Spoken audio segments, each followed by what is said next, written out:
how'd you do? I see you've met my faithful handyman. He's just a little brought down because when you knocked, he thought you were the candy man. Don't get strung up by the way I look. Don't judge a book by its cover. I'm not much of a man by the light of day, but by night I'm one hell of a lover. I'm just a sweet transvestite from transsexual Transylvania. Let me show you around and maybe play you a sign. You look like you're both pretty groovy. Or if you want something visual that's not too abysmal, we could take in an old Steve Reeves movie. I'm glad we caught you at home. Could we use your phone? We're both in a bit of a hurry. Right. We'll just say where we are, then go back to the car. We don't want to be any worry. Well, you got caught with a flat world. How about that? Well, babies, don't you panic. By the light of the night, it'll all seem alright. I'll get you a satanic mechanic. I'm just a sweet transvestite from transsexual Transylvania.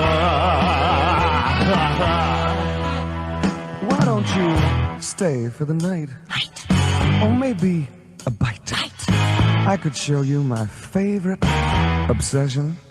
I've been making a man with blonde hair and a tan, and he's good for relieving my tension. I'm just a sweet transvestite from transsexual Transylvania. Hey, I'm just a sweet transvestite from transsexual Transylvania.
Okay, well, welcome everyone to Beyond Checking the Box, Advancing LGBTQ plus Data Collection at MiraCosta College. My name is Dr. Erica Androjanis. I am Superintendent President at Pasadena City College, and I'm the moderator for this session. Before I introduce our presenters, I have a few items to share with you. Please note that we are in a Zoom meeting and you have video and audio microphone capabilities. Out of respect for the presenters and the other attendees, we request that you keep yourself muted. Should you have questions or comments otherwise, please enter them into the chat box. As time allows, we will share your questions with the presenters and they may monitor as well. And actually, I will say that our co-presenters will be monitoring the chat while the other one is speaking. So definitely put your questions and comments there. Additionally, you can use the chat feature to share thoughts with the presenters and or chat with each other. The session listing in the conference app details the session and includes any documents provided by the presenters. Some presentations are still being added to the app. The app also includes a short survey at the end of the listing, and we ask that you complete the survey at the end of the session. Not only is it important feedback for planning purposes, but you earn points in the app for every survey you complete, and top leaderboard participants will win a prize. Thank you so much for being here with us and enjoy the session.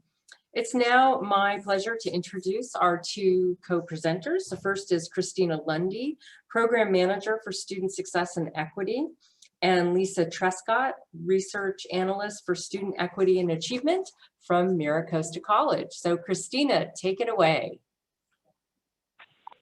Good morning, everyone. For those of you who just joined the line, I did put in the chat, I'm a little nervous because my internet just crashed right before you all came in. So it might be helpful if folks go off camera for this session. If I freeze, do not worry, I should be connected via phone. So I want to start by saying thank you so much for giving us the opportunity to be a part of this work with each of you. To ensure that you're in the right presentation, what should be reflected on your screen is the title of our presentation, which is Beyond Checking the Box, Advancing LGBTQIA plus Data Collection at MiraCosta College. My name is Christina Lundy. My pronouns are she and her, and I serve as the Program Manager for Student Success and Equity at MiraCosta College. And I join you today from the traditional territory and homelands of the Luiseño and Payon Cowichan people. And it's really important for us to acknowledge that the land remains the shared space amongst the Pumayi and Ipai peoples. I also join you today acknowledging that I'm a Black, multi-ethnic, cis, hetero woman, and while I hold identities that experience oppression and privilege, I'm not of the LGBTQIA plus community. And I recognize that while we have some things to share, we're also taking up space here. And so I am personally honored that we were asked to share some of the work that we've been able to do at MiraCosta College. And we also want to honor that the community has really been pushing and putting in work long before we ever got involved. In addition to myself, you're going to be hearing from a great colleague of mine today. And so I'm going to pass it over to her so that she can introduce herself. Thanks, Christina. Hi, everyone. My name is Lisa Trescott. My pronouns are she and her. And I'm the research analyst for student equity and achievement programs at MiraCosta. And similar to Christina, I am also not part of the LGBTQIA plus community. I'm a cis hetero woman as well. So I also just want to express my gratitude for being invited to speak here with all of you today. I feel extremely honored to be here in this space and with all of you. So thank you so much for having me. And I'm going to turn it back to Christina. Thanks, Lisa. So we have about 50 minutes in total with you today. Please note that there are also several of you who've been able to engage in much more robust data collection. And so we're really excited to also be able to learn from you and your experiences as well. Today, we're going to discuss some thoughts regarding our LGBTQIA plus community and work specifically at MiraCosta College. We're going to talk about how we utilized some of the information and that work and created an opportunity to really begin some local data collection that we saw a need for. Lisa's going to give us a stronger understanding of what we needed to consider as it related to things like data security, how we wanted to utilize the data that we were seeking and what we were doing with it, and then some of the ways that we hope to move forward. Next slide, please. So to get us started, we have to give attention to some key people who really saw a need and made something happen at our campus. Some of you, likely most of you, are familiar with Stephen Vina, who may or may not be on the line at the moment. Shout out to you if you are. Stephen joined the MiraCosta College community as a faculty librarian in July of 2010. And for those of you who were working in higher education at the time, you may recall cases and incidences of violence against the LGBTQIA plus siblings and even loved ones that were really kind of changing the landscape of conversation in the 90s to that time. And as an out gay man, Stephen was instrumental in pushing our college to do better. With partnership from another faculty colleague, Dara, from our letters department, in 2012, they worked to create and launch the first iteration of the MiraCosta College Safe Space program. And this is very similar to the ally programs that we saw rise in the late 90s and 2000s. This training really later grew to include 4 separate trainings. Interactive cognito training, a 1.0 introduction, a 2.0 and 2016 update in trans edition, and a 3.0 2017 update in QTPOC edition. And so with partnerships from colleagues and an active Gender and Sexuality Alliance, in 2016, our Out at MiraCosta directory was created. And this was a way to actively heighten the visibility of faculty, staff, and administrators who hold LGBTQIA plus identities at the college. For those who are not aware, MiraCosta College is located in North San Diego County, and there is a strong conservative base in its most immediate surrounding area.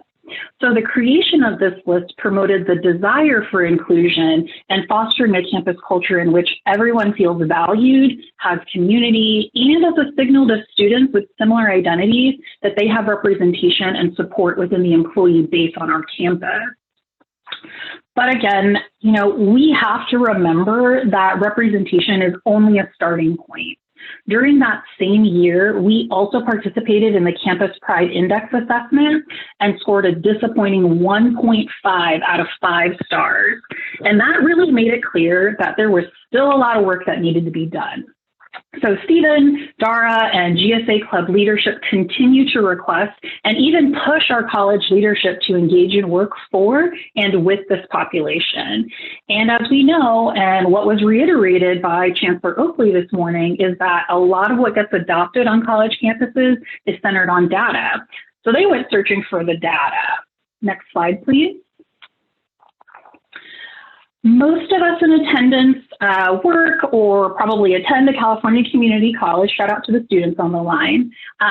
So you might also recall that in 1991, the California legislature charged all levels of public education to provide educational equity, which led to the California Community Colleges Board of Governors to adopt a student equity policy in 1992. Like Dr. Erica noted, I'm a program manager for student success and equity, so I live in student equity policy, right?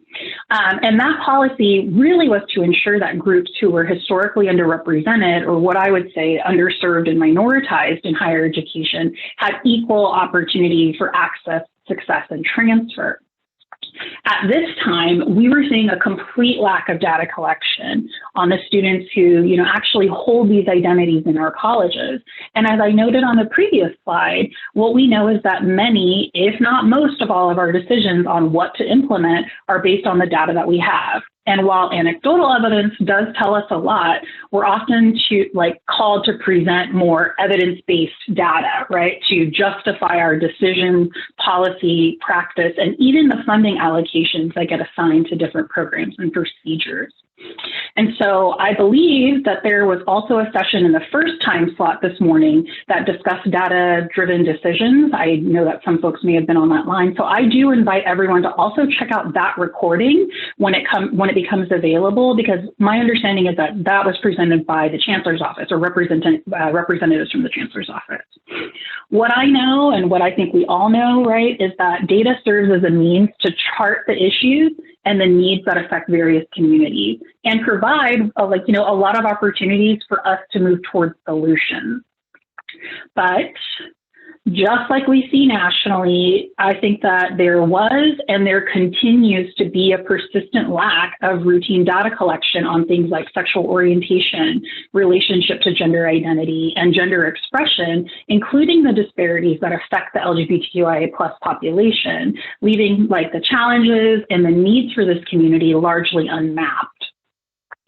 So on our college, as people kind of received information or reasoning that policy could not or would not be changed without the data, many rose to note that if that was what was needed, then we should absolutely be collecting data to better serve the population, because we already knew that they were disproportionately impacted.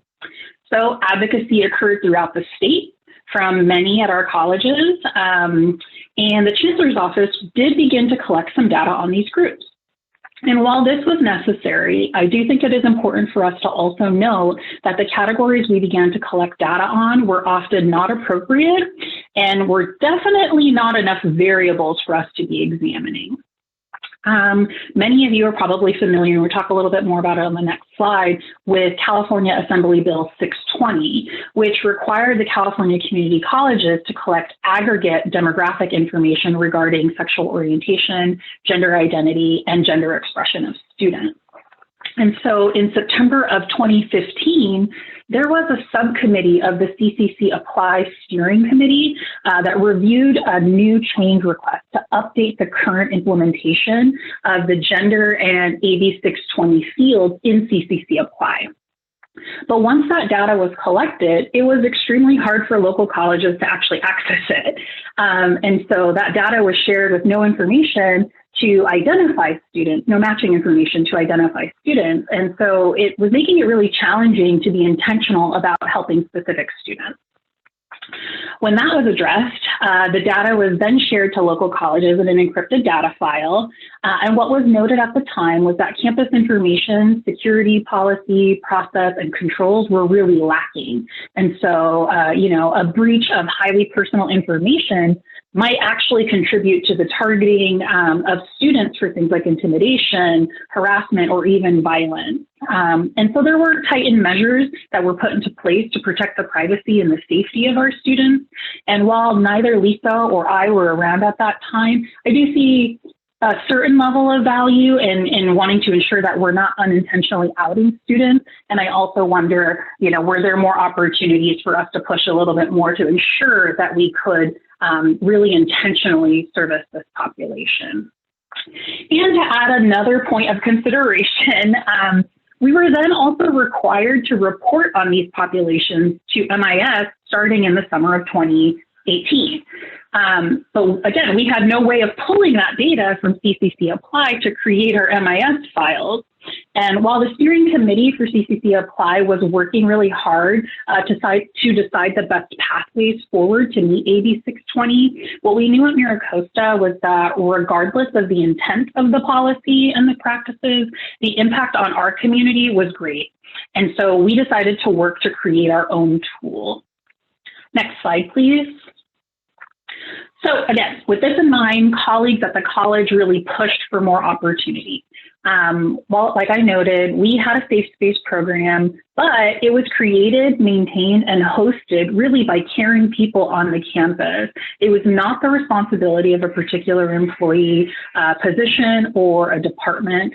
And looking to Assembly Bill 620, which also requested that governing boards of each community college district designate an employee at each of their respective college campuses as a point of contact to address the needs of LGBT faculty, staff, and students, our college went and took a little bit more action. In 2015, we officially named that point of contact, and in 2016, there was a decision made to hire a dedicated position for the LGBTQIA+ population, and we made that hire in 2017.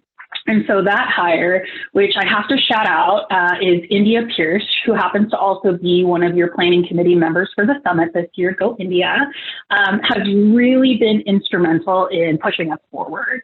The role that she took created that dedicated responsibility from the institution.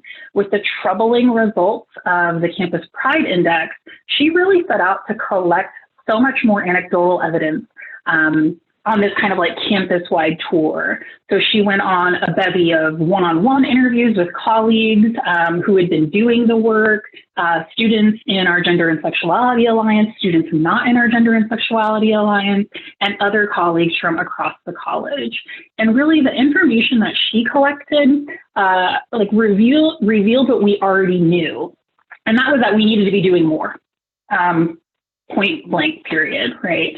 And not only did we need to be doing more for our students, we also unearthed that there were a lot of implications for our faculty, staff, and administrators in our current practice.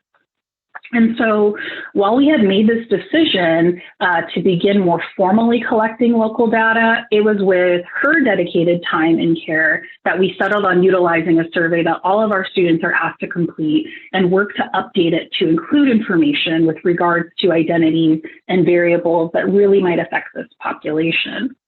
And so in preparation for this more formalized local data collection, India looked nationally and statewide for different strategies and best practices on how to best gather information. And after a review and a connection with San Joaquin Delta College, shout out to San Joaquin Delta, India was really able to present opportunity for MiraCosta College to mirror some of what San Joaquin Delta was doing and how they approached their data collection. So I'm going to pass it over to Lisa, and she's going to talk to us a little bit more about that survey that we decided to work with, which was the matriculation survey, and has now been renamed our pre-registration survey. Lisa? Thank you, Christina.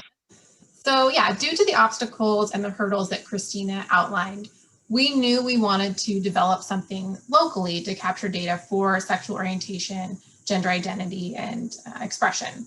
And fortunately, as Christina mentioned, we were already in the process of taking a pre-existing tool, that matriculation survey, and bringing it online into PeopleSoft, which is our student information system. And that's where it got the brand new name, the pre-registration survey, or you'll probably hear me call it colloquially, the pre-reg survey.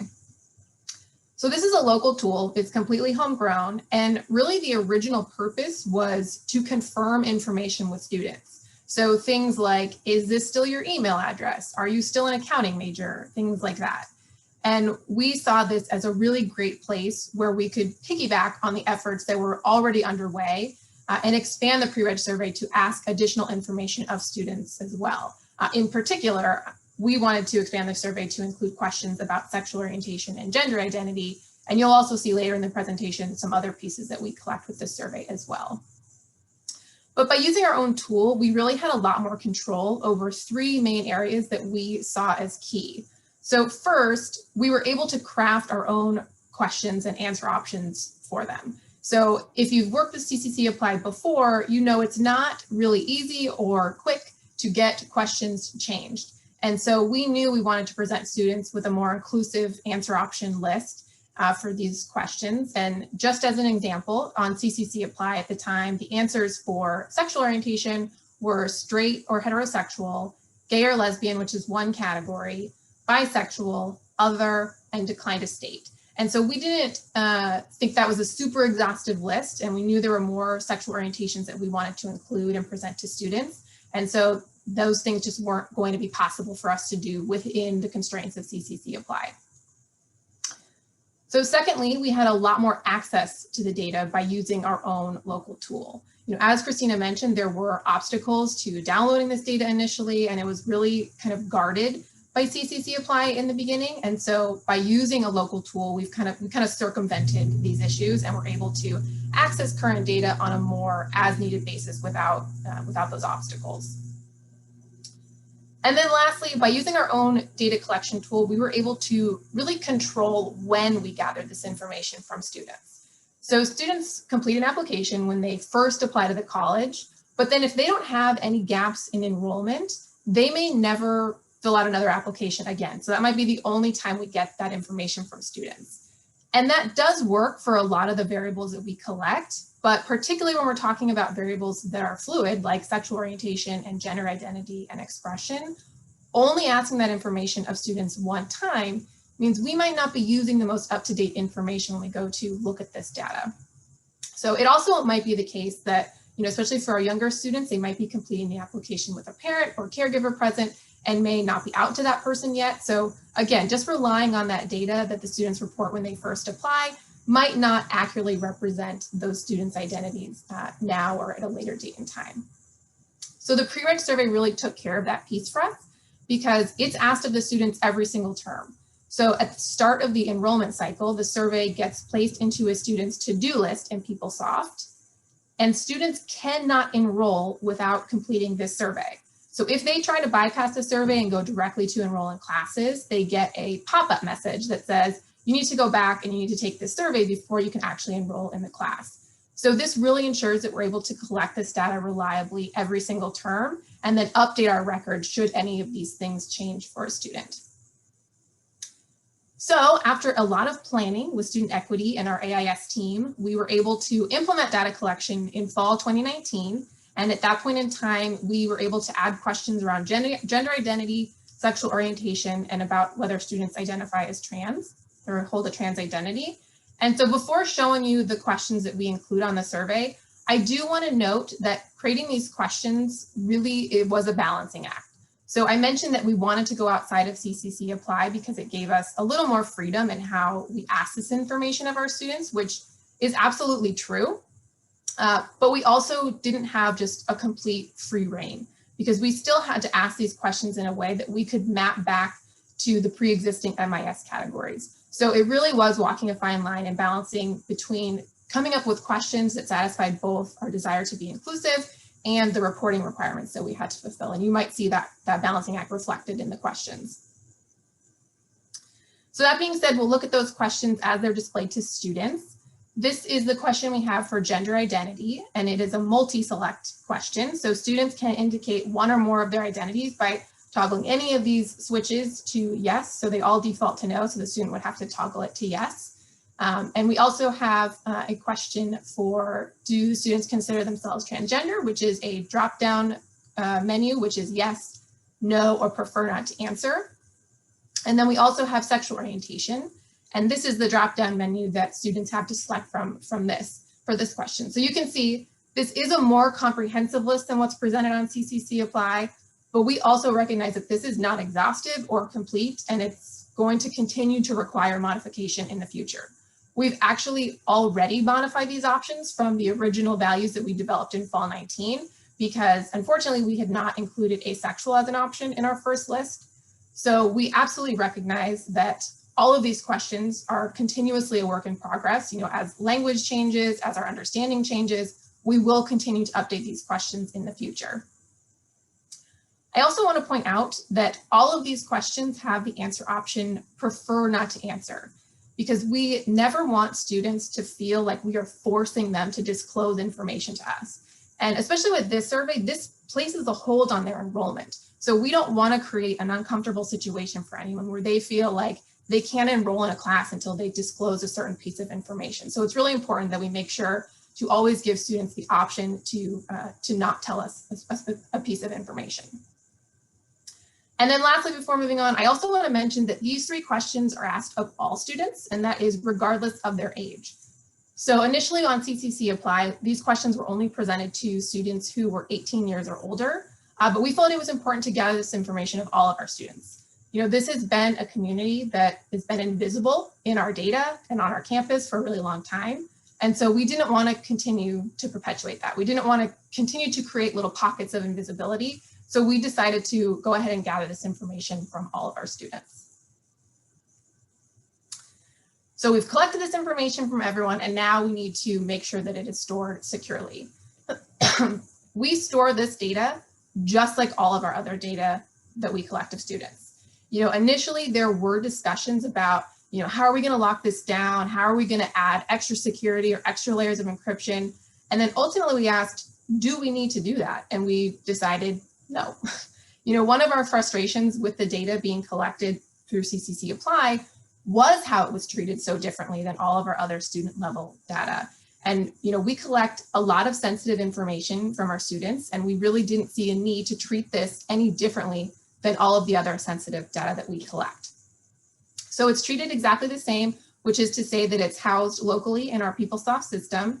And access to the raw student level data is dependent on your role at the college. So it's not as though an instructor could just log into PeopleSoft and look up one of their students' sexual orientations or what are their gender identity. It's really only backend system folks, research analysts, anyone like that who would have access to that raw data, but everyone else would only be able to access this data in aggregate. In our research department, again, those are the folks who have access to that raw level data. We put together reports and data dashboards, which you're going to see in a moment, and they always summarize group level information. So you're never going to be able to see information for an individual student. Additionally, if a group of students is small, so 10 or fewer, we mask the group size, and I'll show you our method for doing that when we get to reviewing those dashboards. Excuse me. Ultimately, we really never want to put information out there that could potentially identify an individual student or their outcomes. So that 10 or fewer rule is kind of what we've adopted to help maintain that anonymity for our students. And lastly, folks can request this information at the student level, but we do have an approval process in place for these types of requests. So our VP of Student Services reviews any request that would come in for these variables, and she approves or denies it before we would, as a research office, release that information. These requests are incredibly rare. In fact, we just got our very first request yesterday, so how's that for timing? And even though it was coming from India Pierce, who Christina just mentioned is our student specialist, our specialist for LGBTQIA+ equity, even though it's coming from her, it was still not immune to that approval process. We want to make sure that we are treating our sensitive student level information with the utmost care. So it still went through our VP. So we've collected the data and we've stored it. So what are we doing with it? The primary medium for our research department to distribute information and data is through our dashboards. So we do some occasional standalone reports, but the focus today is really going to be on how we've incorporated the data into our dashboards, because we find that that's a really great way to get as much information to as many people as possible. And I'm going to take you through 3 dashboards where we've included these variables. They're not the only dashboards where we've utilized this information, but the 3 we highlight today are kind of the 3 main ways the data is being used.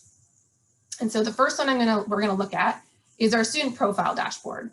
This is really just going to show you how we're using this data to better understand the demographic makeup of our LGBTQIA+ community on our campus.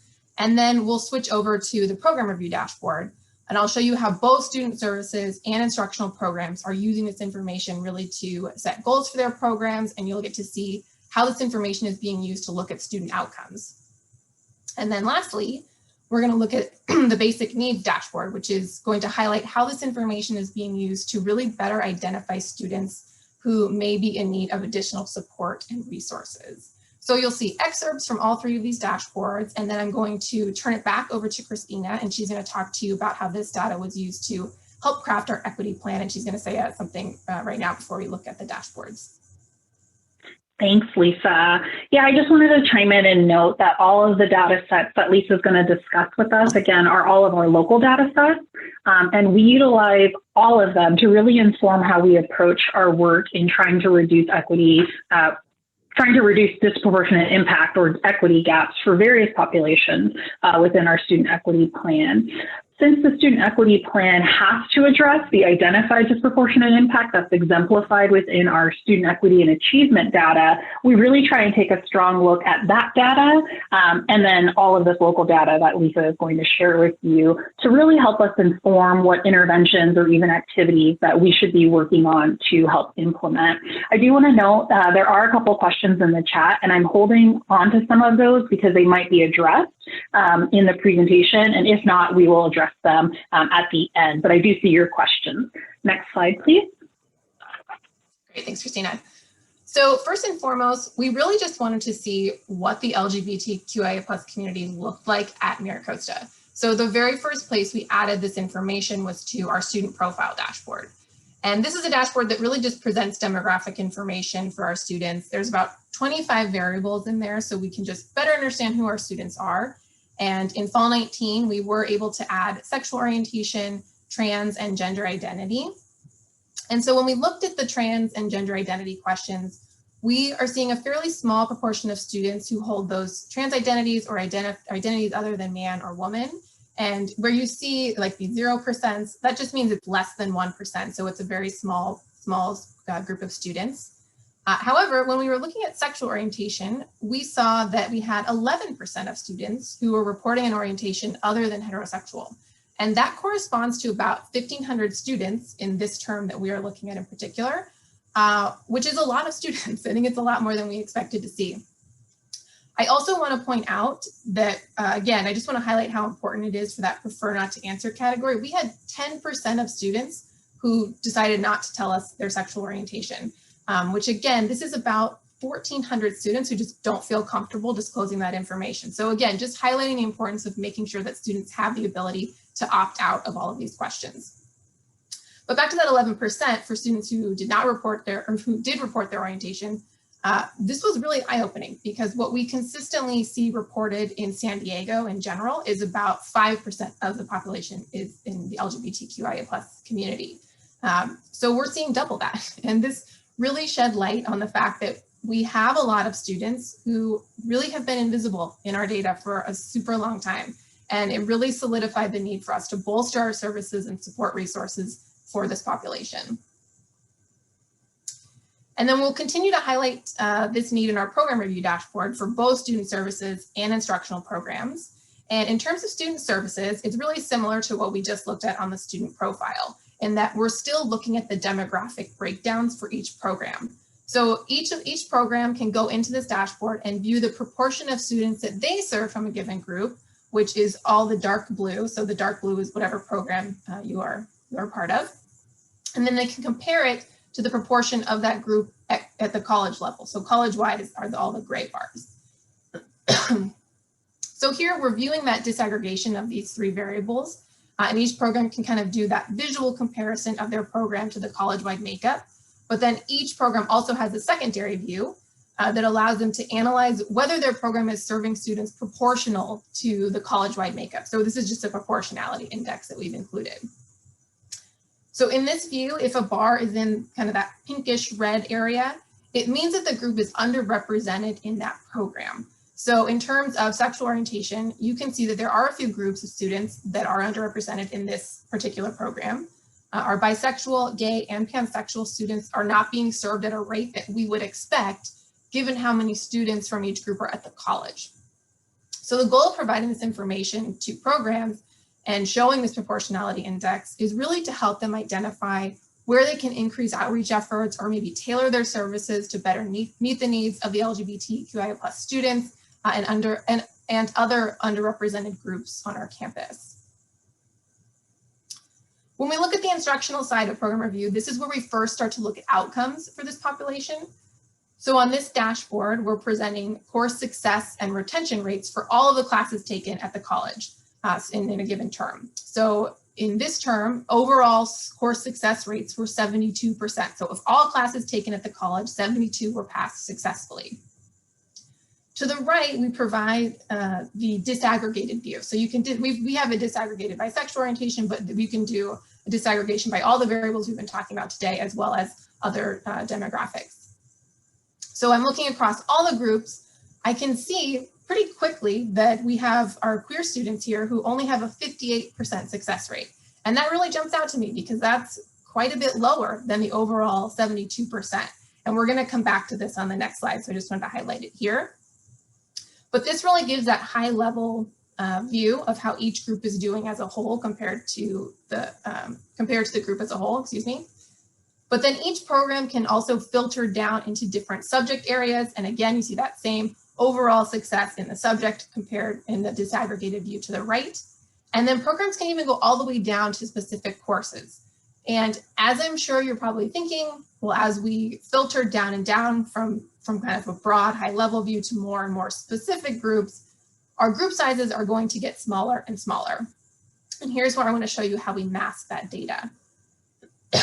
So all of our dashboards have little pop-up windows that we call tooltips when you hover over a data point. And it really is just there to give you a little more context to that particular data point. So if I hover here over queer, the pop-up window gives you that extra information but this group has 10 or fewer students. So we still are showing that overall percentage, that 60%, but the group size is masked. So typically what you would see here is the number of students, so something like 30 out of 50 students. But instead, since the group is smaller, we take that group size out. So each program still has the ability to evaluate the outcome for that group, but they don't necessarily know specifically how many students we're talking about. And I do want to emphasize this point because I think the initial inclination is really, well, let's hide the percent as well because this group is so small. But we don't want to mask outcomes for certain groups just because it's a small group. We don't want to ignore them just because the group size is small. So, these outcomes really represent real students. And we want to make sure that if a group is struggling, no matter how small that group might be, we are able to identify those groups and provide support and resources for them. We also make sure to highlight groups that may be disproportionately impacted by including a disproportionate impact or a DI analysis in all of our dashboards. So DI just means that a group of students is experiencing worse outcomes compared to the group as a whole based on some characteristic. So in this case, we're looking at DI in terms of students' overall course success rate. So that very first screenshot I showed you on the last slide. And we're looking at it disaggregated by sexual orientation, and we're looking at it over time. You see a ton of white boxes here, and that's because that was before we collected this information. So this is before the pre-reg survey came into existence, and all of those white boxes indicate that the group is too small to evaluate DI. And they're all white before fall 19 because we just didn't have any data. You'll also notice that the asexual box here is white as well in fall 19. And if you remember from earlier, I mentioned we didn't include that as an option for students to select initially. And so that data wasn't collected in fall 19, but it was in fall 20. Anywhere you see a gray box, it means that the group is not experiencing DI. And then anywhere you see red, that group is experiencing disproportionate impact. So we can see that students who are another sexual orientation, asexual, bisexual, and queer are all experiencing disproportionate impact when we look at overall course success rates in fall 20. So even with just 2 terms of fall data so far, we can already see that there are groups of students in this community who are struggling. And I do want to point out that we are looking at a pre-COVID term in fall 19 and a COVID impacted term in fall 20. And we can see very different DI patterns emerge in the COVID term that weren't there in fall 19. This really aligns with what we know about the virus, which is there were certain groups and have been certain groups who were impacted disproportionately by COVID. And we suspect that some of the DI patterns that we're seeing here are most likely due to that. So this is definitely something that we're going to be monitoring closely as we continue to be impacted by the pandemic, and because we want to make sure that we are actively intervening to get students the support they need both during and after the pandemic as we move forward. And that segues into the next dashboard, because we're going to look at a dashboard that was created specifically to identify higher need groups of students, and you're going to see some overlap in the DI groups that we highlight here with those who are struggling with their basic needs. So the basic needs dashboard is the last dashboard we're going to look at today. And this one uses other data that is collected in the pre-reg survey. Remember, I mentioned we expanded the survey to include a lot of different information. And it really focuses on students' housing, food, and transportation needs. So on the pre-reg survey, we asked a series of questions to determine if students are struggling in terms of housing, food, and transportation, which gives us a snapshot each term of how many students are struggling with in these basic areas. This dashboard was requested by our CARE team, and CARE stands for Campus Assessment Resources and Education. And they really focus on getting students connected to the appropriate resources in terms of housing, food, and transportation, but also things like mental health, childcare, legal aid, and other services to support both short and long-term needs of our students. So here, we're just focusing on housing for the purposes of this presentation. And this, just so you know, really represents a spectrum of needs. So these are students ranging anywhere from they're struggling to pay their rent every month, or they might be couch surfing, or they might be living in their car, or literally homeless and living on the street. So it really is a wide spectrum. And again, similar to the last dashboard, we show that overall percentage of students who are struggling with housing, as well as the disaggregated view on the right. On this dashboard, a higher percentage is actually negative, because it means that more students from a group are struggling when it comes to this need. So overall, we're seeing about 12.5% of students who are struggling with housing insecurity in fall 19. And when we look at the disaggregated groups, there are 3 groups that pop out right away as having housing insecurity rates that are quite a bit higher than the group as a whole. And that is our bisexual, pansexual, and queer students. You know, all 3 of these groups, over 20% of students are struggling with housing insecurity. When we look at queer students, 25% of students are housing insecure, which is 1 out of every 4 queer students who are struggling with housing. So it's a lot, and it's really highlighting that need. Again, we also make sure to include a DI analysis just to go a little further with the data to see if these groups are actually meeting that threshold to be considered DI. And when we look at that DI analysis, we can see that yes, those 3 groups that I highlighted on the previous screen are in fact meeting that threshold for DI. This data is presented just a little bit differently than the previous dashboard because it's showing the actual gap, that percentage point gap between each group compared to the whole, but that color coding is the same. So wherever you see red, that means that the group is experiencing DI. So these 3 groups are disproportionately impacted, as well as all of these groups that are listed here to the left, which means that they are struggling with housing more than their peers. So this dashboard has really helped us identify our highest, most at-risk groups of students. And I really want to give our care team a big shout out. I also saw Nick Mortallone on the call at the beginning. So thank you, Nick, for being here, and a big shout out to you because he and his team have really been what I would call power users of this data. They actively use this dashboard to understand what groups might be higher need and really where to focus their outreach and support efforts. They're actively engaging with the groups who we've identified as disproportionately impacted on this dashboard to make sure to connect them with the appropriate resources. And as someone who, like myself, who works pretty much completely behind the scenes and doesn't have a lot of interaction with students, it's been really amazing just to see the efforts of their work being used, being so data informed, and they're actively helping and supporting these students because that really is the ultimate goal of everything that we do at our college. So with that, Christina is going to talk a little bit more about that and how this and other data is being used to support students and how it's helped inform the student equity plan. Whew. Take a breath, Lisa. Thank you so much. So, there are a couple questions of like, what is leadership doing? What are your programs doing? And so I'm going to provide just a snapshot of what that is because the presentation was much more focused on our data. So in our student equity plan from 2019 to 2021, this was the first time that we saw disproportionate impact for LGBT. And let me know, as you all know, that's the current Chancellor's Office population standard, LGBT. On our campus, we utilize LGBTQIA+. But this was the first time that we saw disproportionate impact in several variables, which are listed on the screen: the completion of transfer level math and English, transfer to a four-year college or university, and the attainment of a vision goal completion definition.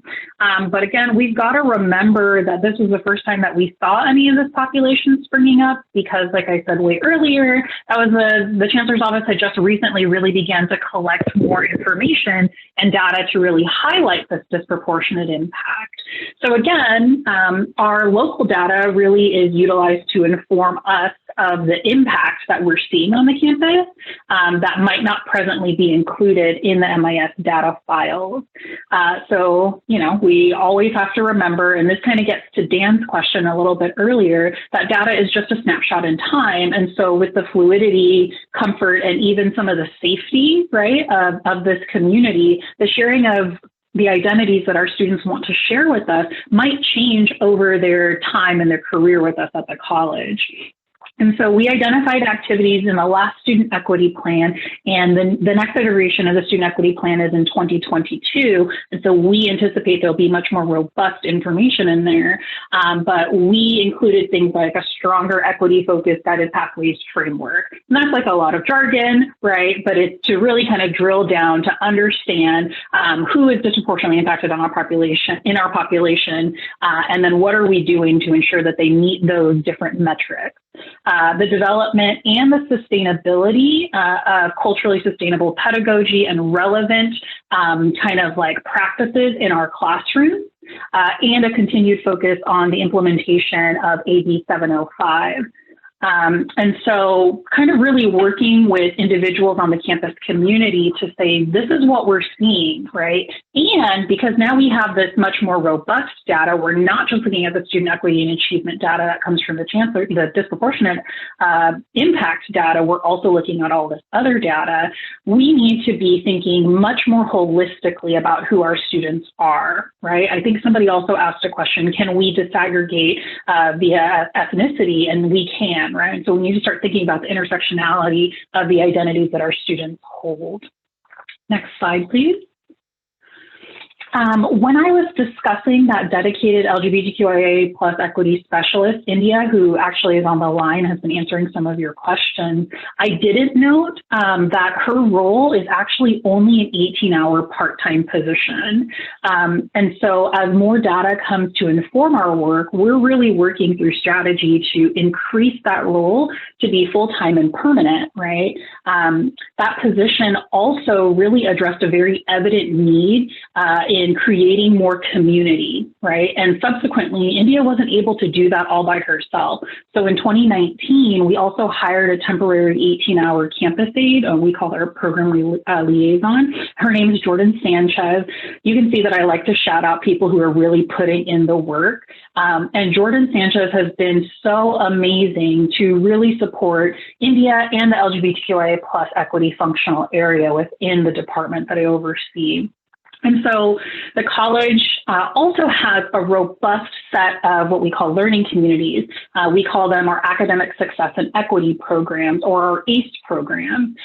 These programs are collaborative programs amongst the Division of Instruction and the Division of Student Services that take into account specifically 10 metrics on a student's journey at the college and really focus on providing the resources that might be helpful for completing those particular metrics on a student's path with us at the college. And those programs have a dedicated counselor who can really assist the student in identifying their goals, mapping out a plan to achieve those goals, making more stronger connections with things like mentoring, different community resources, tailored resources to them. And then also, like I said before, culturally relevant experiences within their classroom and outside of their classrooms to really support their success. And again, with the increase in data collection, we do unfortunately anticipate that we might actually see more disproportionate impact, not in the sense that that disproportionate impact is new, right? But more in the sense that, as I argued at the beginning of the presentation, that it wasn't documented or well known by folks who were making all of the decisions. And so with this in mind— Christina, I need to interrupt you. You have less than a minute to go. I'm going to get through this. So I'm going to tell you, with this in mind, I will totally get through this and I will answer your questions. So with this in mind, we are looking to build a linked learning opportunity for our ACE program, so having a dedicated counselor. We are also recently heard that there will be physical spaces built on campus in the next coming years, and we're hoping that one of those physical spaces will be a Pride Center. We also did take a campus climate survey, and the results that came out weren't exactly what we were looking for. So, you know, our data is always incomplete. We're also working very strongly with our human resources department, because as I noted, time. Oh, I'm so sorry. Hey, perfect. Well, everybody, big round of applause. This presentation will be in the app. So folks will have an opportunity to pour over a lot of amazing data. And, thank you so much for coming to this session. There's contact information, and it sounds to me like Christina and Lisa are happy to answer any questions you might have. So email them. Thank you so much for coming. And now we are on a break until 12:05 when these special activities, regional networking breakout sessions begin. Thank you so much, everyone.